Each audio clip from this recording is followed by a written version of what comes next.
السلام علیکم۔ آج ہم پڑھیں گے ترمذی شریف جلد ثانی ابواب البر والصلۃ صفحہ نمبر 19۔ بسم اللہ الرحمن الرحیم۔ باب ما جاء فی تعلم النسب، یہ باب ہے نسب کے سیکھنے کے بیان میں۔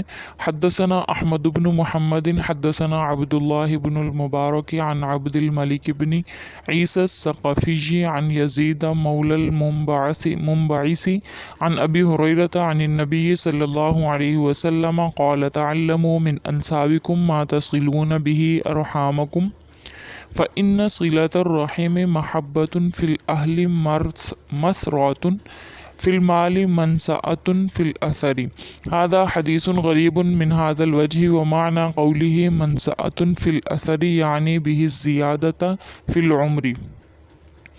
حضرت ابو ہریرہ رضی اللہ تعالیٰ عنہ سے روایت ہے کہ رسول اللہ صلی اللہ علیہ وسلم نے فرمایا، نسب کی اتنی تعلیم ضرور حاصل کرو جس کے ذریعہ تم اپنے رشتہ داروں سے حسن سلوک کر سکو، اس لیے کہ رشتہ داروں سے حسن سلوک کرنا اپنے گھر والوں میں محبت کا، مال میں زیادتی اور موت میں تاخیر کا موجب ہے۔ یہ حدیث اس سند سے غریب ہے اور منسأۃ کا مطلب ہے عمر میں اضافہ۔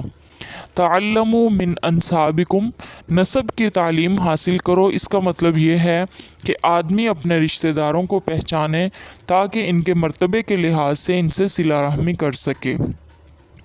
مسراتن، یہ مال کی زیادتی کو کہتے ہیں، اردو میں ثروت بھی مالداری کے لیے استعمال ہوتا ہے۔ منسأۃ فی الاثر، موت میں تاخیر کا سبب ہے۔ نسب کہتے ہیں اس رشتہ کو جو رشتہ اصول اور فروع کو ملائے۔ اصول فروع کہتے ہیں یعنی بیٹا پوتا آگے تک چلتے جائیں، اسی طرح نانا دادا پرنانا وغیرہ اسی طرح پیچھے تک چلیں، یہ سب اصول فروع کہلاتے ہیں۔ ہر انسان کو اپنے اصول اور فروع کا رشتہ معلوم ہونا چاہیے تاکہ حقوق ادا کرنے میں آسانی ہو سکے۔ باب ما جاء فی دعوت الاخی لاخیہ بظہر الغیب، یہ باب ہے پیٹھ کے پیچھے اپنے بھائی کے لیے دعا کرنے کے بیان میں۔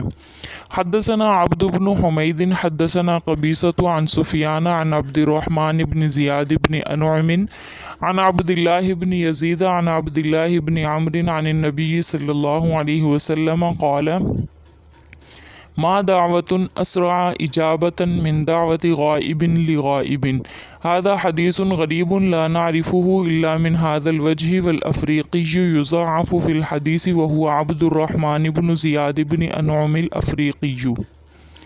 حضرت عبداللہ بن عمر رضی اللہ تعالیٰ عنہ سے روایت ہے کہ نبی کریم صلی اللہ علیہ وسلم نے فرمایا، کوئی دعا اس سے زیادہ جلد قبول نہیں ہوتی جس قدر غائب کی دعا غائب کے حق میں قبول ہوتی ہے۔ یہ حدیث غریب ہے، ہم اسے صرف اسی سند سے پہچانتے ہیں۔ افریقی کا نام عبد الرحمن بن زیاد بن انعم افریقی ہے اور ان کو حدیث میں ضعیف کہا گیا ہے۔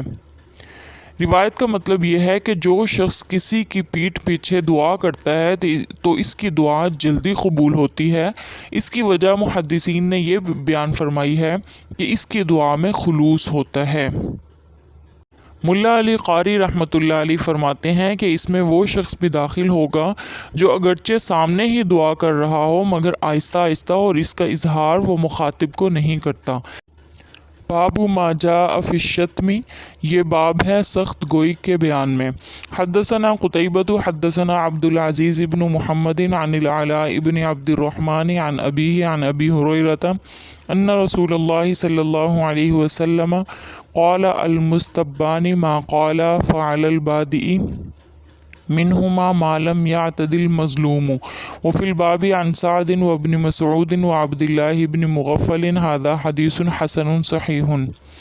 حضرت ابو ہریرہ رضی اللہ تعالیٰ عنہ کہتے ہیں کہ رسول اللہ صلی اللہ علیہ وسلم نے ارشاد فرمایا، دو آدمی گالی گلوچ کرنے والے جو کچھ کہیں ان کا گناہ ابتدا کرنے والے پر ہے جب تک کہ مظلوم حد سے نہ بڑھے۔ اس باب میں حضرت سعد ابن مسعود عبداللہ بن مغفل رضی اللہ تعالیٰ عنہم سے بھی احادیث منقول ہیں۔ یہ حدیث حسن صحیح ہے۔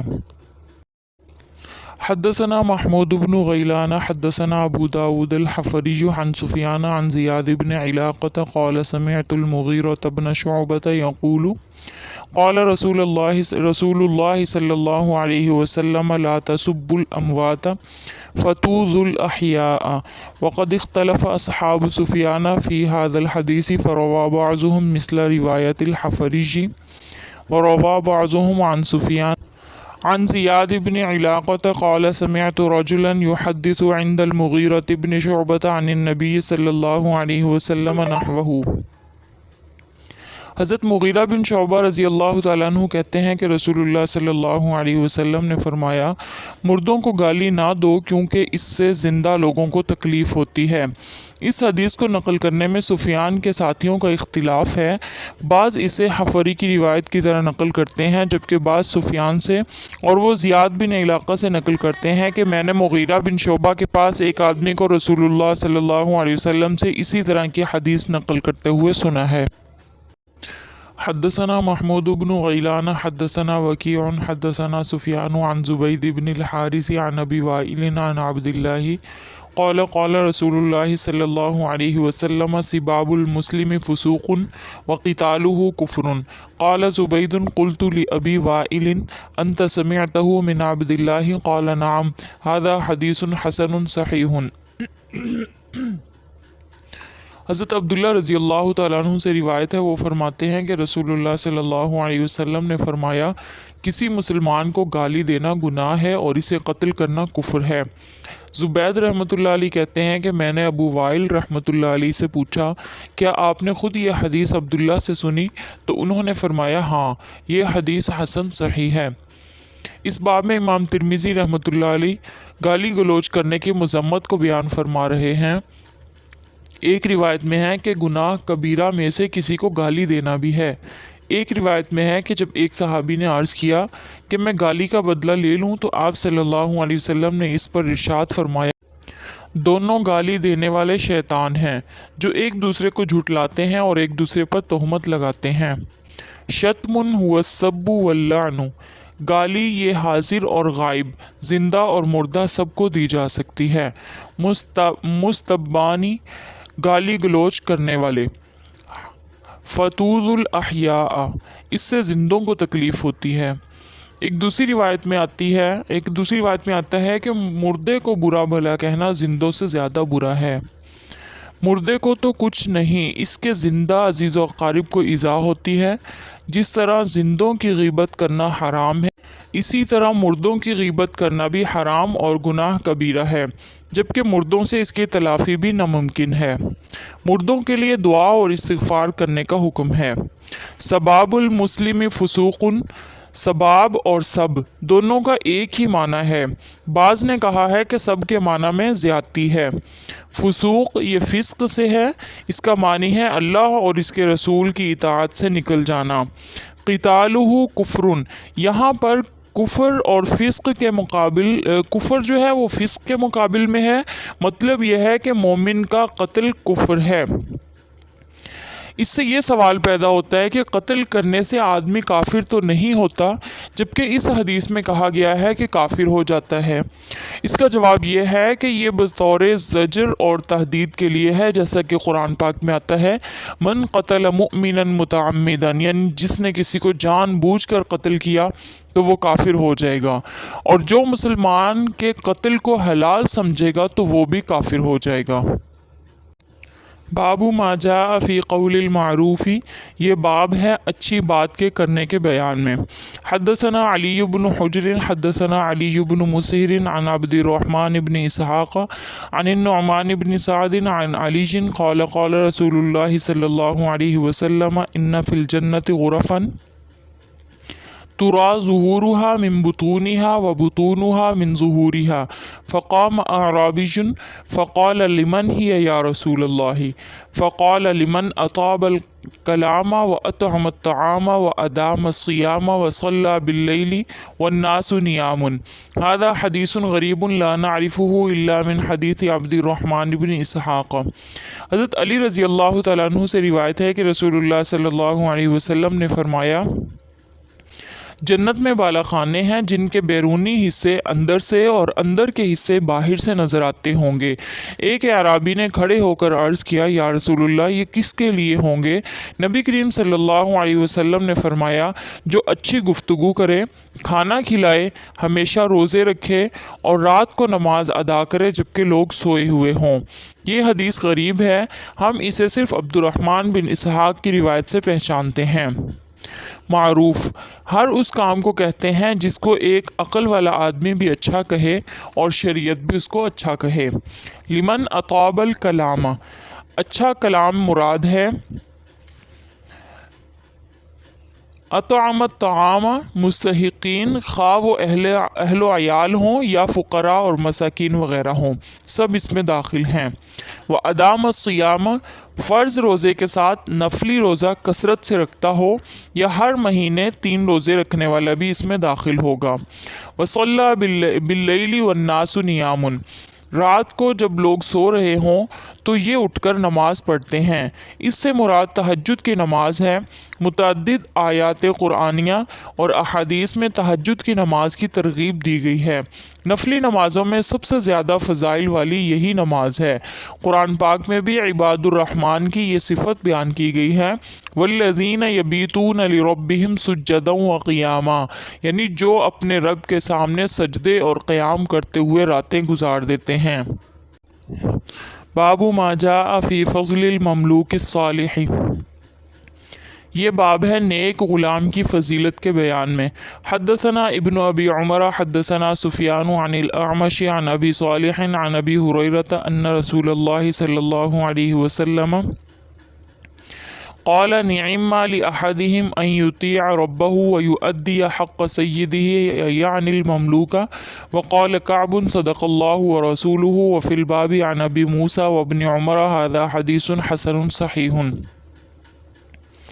حضرت ابو ہریرہ رضی اللہ تعالیٰ عنہ سے روایت ہے کہ رسول اللہ صلی اللہ علیہ وسلم نے ارشاد فرمایا، کتنا بہترین ہے وہ شخص جو اللہ تعالیٰ کی بھی اطاعت کرے اور اپنے آقا کا بھی حق ادا کرے، یعنی غلام یا باندی۔ کعب کہتے ہیں کہ اللہ اور اس کے رسول صلی اللہ علیہ وسلم نے سچ کہا ہے۔ اس باب میں حضرت ابو موسیٰ اور ابن عمر رضی اللہ تعالیٰ عنہما سے بھی احادیث منقول ہیں۔ یہ حدیث حسن صحیح ہے۔ حدثنا ابو قریب حدثنا وکیع عن سفیان عن ابی الیقظان عن زادان عن ابن عمر قال قال رسول اللہ صلی اللہ علیہ وسلم ثلاثة على كثبان المسك أراه قال يوم القيامة عبد أدى حق الله وحق مواليه ورجل أما قوما وهم به راضون ورجل ينادي بالصلوات الخمس في كل يوم وليلة۔ هذا حديث حسن غريب لا نعرفه إلا من حديث سفيان وأبو اليقظان اسمه عثمان بن قيس۔ حضرت ابن عمر رضی اللہ تعالیٰ عنہ کہتے ہیں کہ رسول اللہ صلی اللہ علیہ وسلم نے فرمایا، 3 شخص ایسے ہیں جو مشک کے ٹیلے پر ہوں گے۔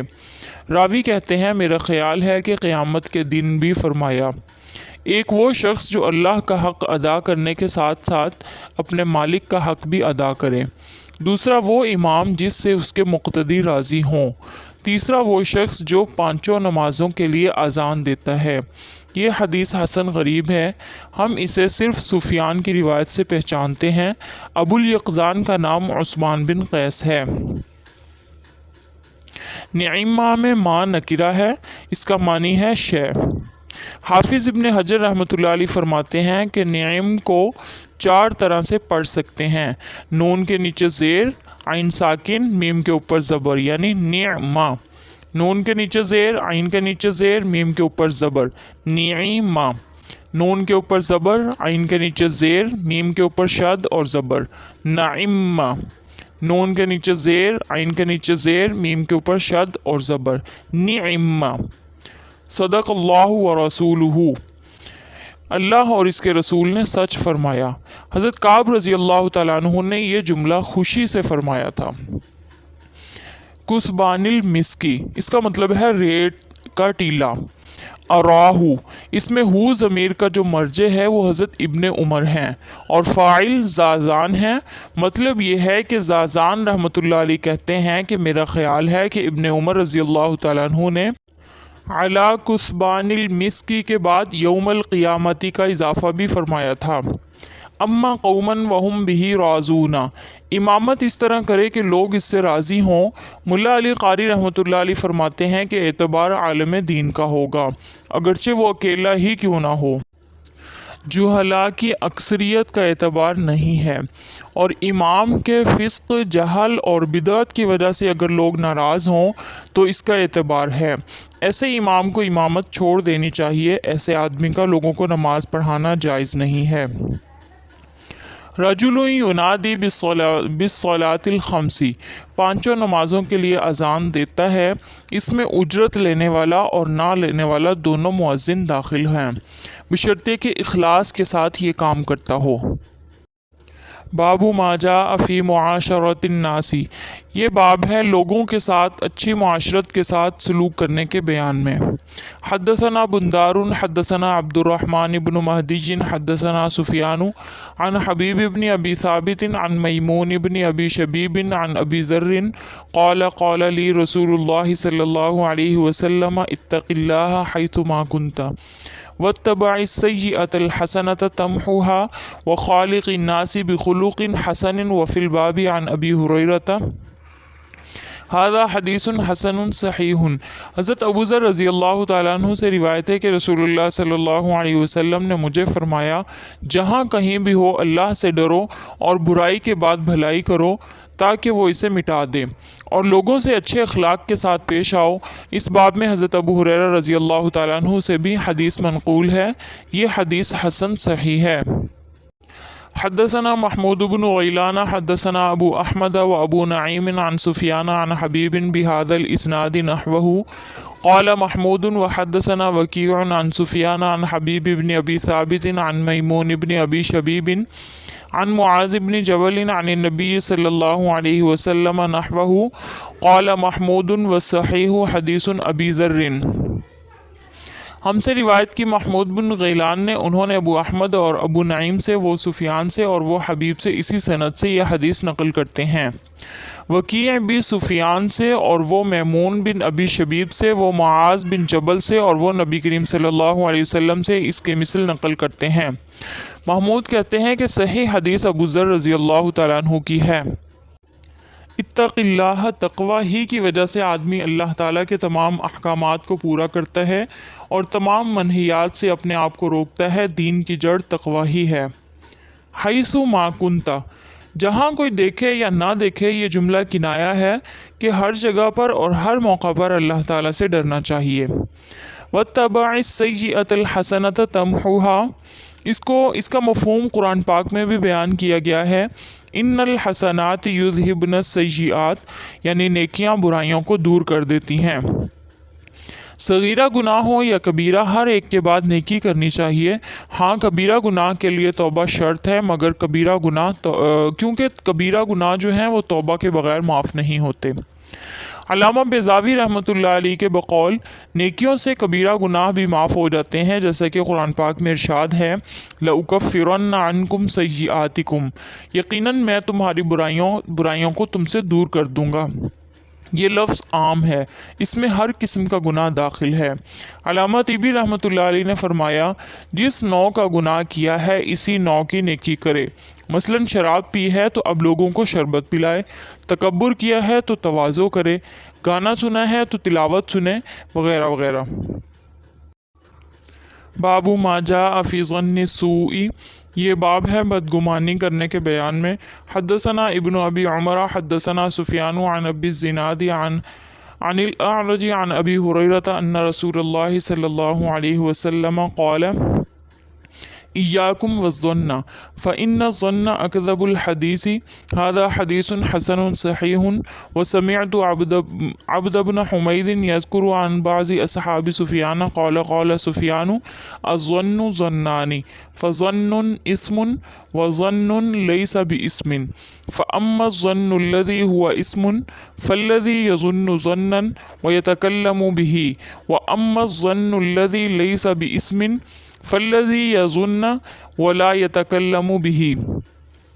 حضرت ابو ہریرہ رضی اللہ تعالیٰ عنہ سے روایت ہے کہ رسول اللہ صلی اللہ علیہ وسلم نے فرمایا بدگمانی سے پرہیز کرو کیونکہ یہ سب سے زیادہ جھوٹی بات ہے۔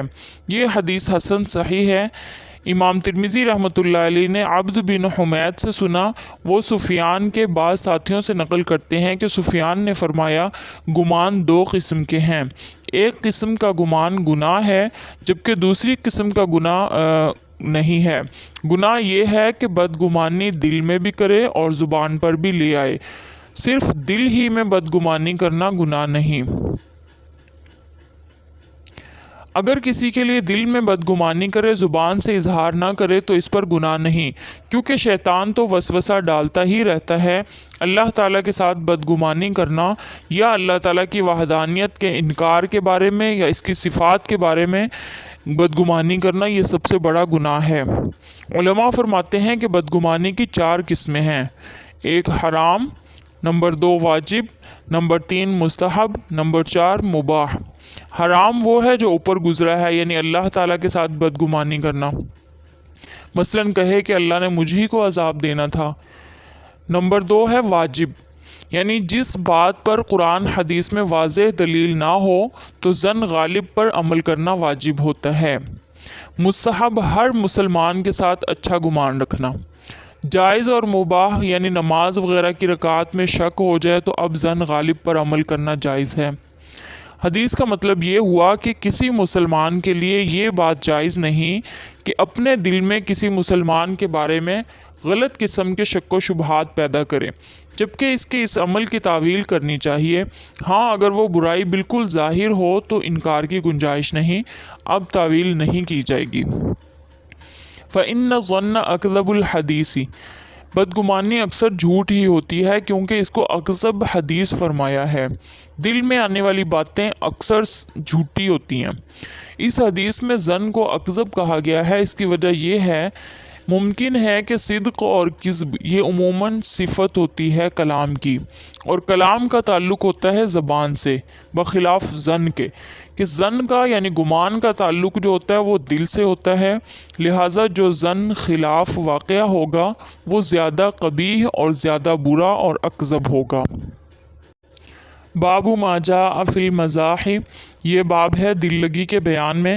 حدثنا عبداللہ بن الوضاح الکوفی حدثنا عبداللہ بن ادریس عن شعبۃ عن ابی التیاح عن انس قال ان کان رسول اللہ صلی اللہ علیہ وسلم لَيُخَالِطُنَا حَتَّى إِنْ كَانَ لَيَقُولُ لِأَخٍ لِي صَغِيرٍ يَا أَبَا عُمَيْرٍ مَا فَعَلَ النُّغَيْرُ۔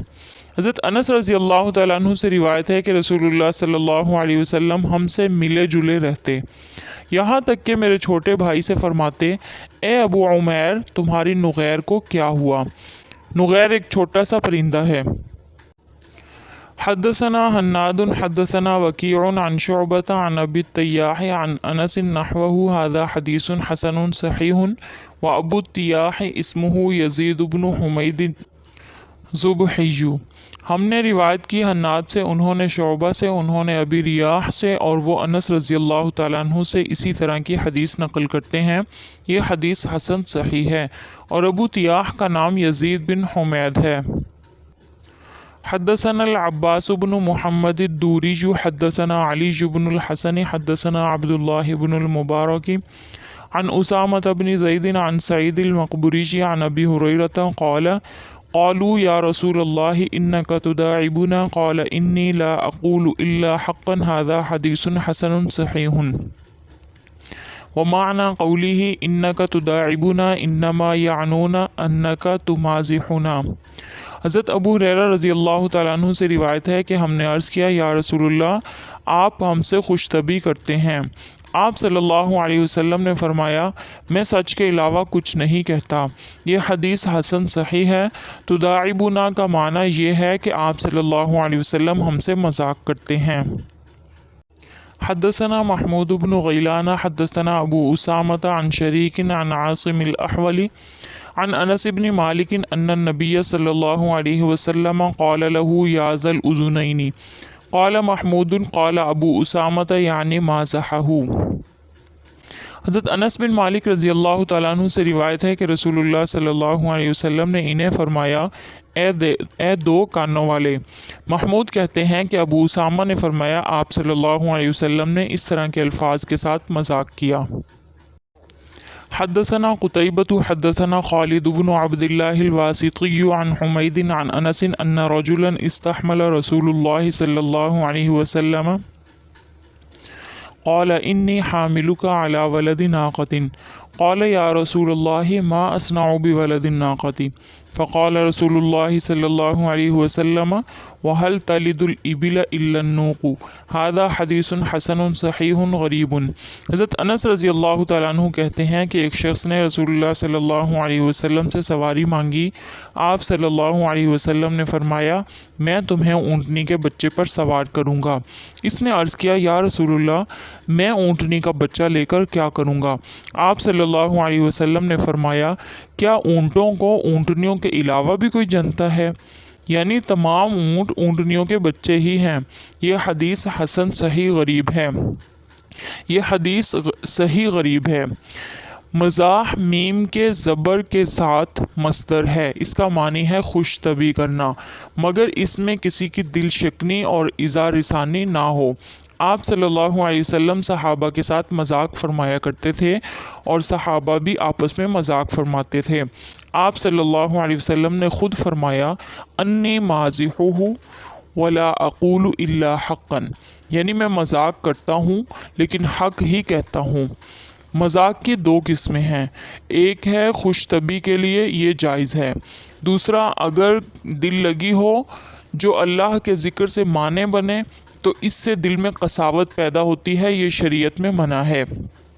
نغیر چڑیا کی طرح پرندہ ہے مگر اس کی چونچ لال ہوتی ہے۔ ابو عمیر اس کا نام کبشہ بن طلحہ زید بن سبیل تھا۔ یہ حضرت انس رضی اللہ تعالیٰ عنہ کے اخیافی بھائی تھے۔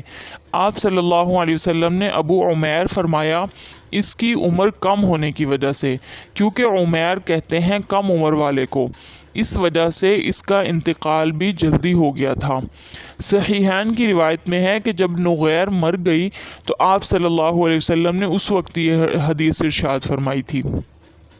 اس حدیث سے علماء نے کئی مسائل نکالے ہیں جس کو ابن حجر رحمۃ اللہ علیہ نے تفصیل سے بیان کیا ہے۔ مثلاً دل لگی کرنا سنت ہے، بچوں کے ساتھ بھی دل لگی کرنا جائز ہے، چھوٹے بچے کی کنیت رکھنا جائز ہے، بچوں کا پرندوں سے کھیلنا جائز ہے، پرندے کو پالنا اور اس کو پنجرے میں بند کرنا جائز ہے، حرم مدینہ میں شکار کرنا پکڑنا جائز ہے احناف کے نزدیک، کیونکہ مدینہ منورہ مکہ معظمہ کی طرح حرم نہیں ہے۔ قال له یا ذل اذنین، اس کا مطلب یہ ہے کہ یہ بطور مذاق کے آپ نے فرمایا تھا کہ ہر ایک کے ہی دو کان ہوتے ہیں۔ بعض علماء فرماتے ہیں کہ یہ خطاب حضرت انس رضی اللہ تعالیٰ عنہ کو ہے، مطلب یہ ہے کہ اے انس جب بھی کوئی بات کرو خوب اچھی طرح سنا کرو، کیونکہ اس کو دوسروں تک پہنچانا تمہاری ذمہ داری ہے۔